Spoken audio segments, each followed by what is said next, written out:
Bear Garden, obviously the crowd is going wild. It's no surprise because he is a gentleman who has had so much success, whether you've seen his work on the Today Show, Inside Edition. He's been a partner with Tony Robbins in the past for giving you the thumbs up that this guy is the genuine article. Here's America's coach, Dan Lier. Dan, you've had a busy week. You just got back from the Home Shopping Network, one of the top motivators. Thanks for turning back to TSTN. I'm Dan Lier, America's coach, and you're watching Your True Potential. Light up, and I get phone calls and emails every single day and say, thanks, you've changed my life, or you changed my son's life, or I feel better, I started a new job, I doubled my income. Today, 3 strategies that I picked up from some of the top people across the country that you can put into your tool belt to help you do what you do better. Share with, but when you walk into work, it's game time. When you walk into office, it's prime time. When you're on that floor, it's time to play. It's tip-off time. Especially, ladies and gentlemen, when you're in front of your clients, prospects, or your people.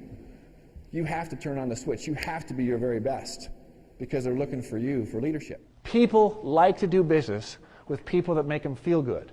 And that's really part of leadership.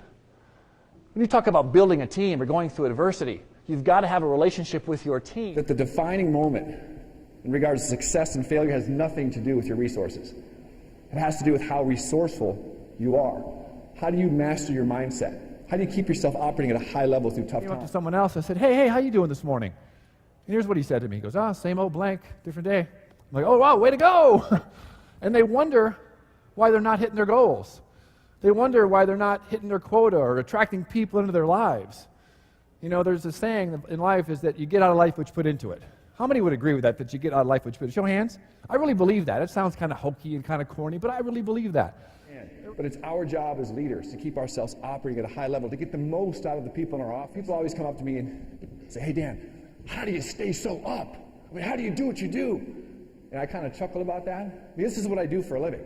So it makes sense that I have a good attitude. I'm just a normal guy, a regular guy, because if you see me going through Kmart with my kids, you know, I'm not giving one of these, yeah, it's Kmart! That would be kind of annoying, wouldn't you agree?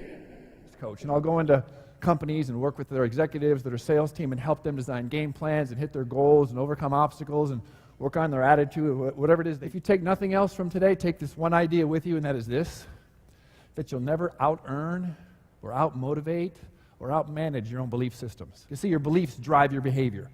You cannot get yourself to do something you don't believe is possible. Because whatever you focus on, you get. Because, ladies and gentlemen, what you think about determines what you feel. How you feel determines what you do. And what you do determines what you get. So if you're operating at a high level, you're going to do things that you wouldn't do if you're focused on negative things. Does that make sense?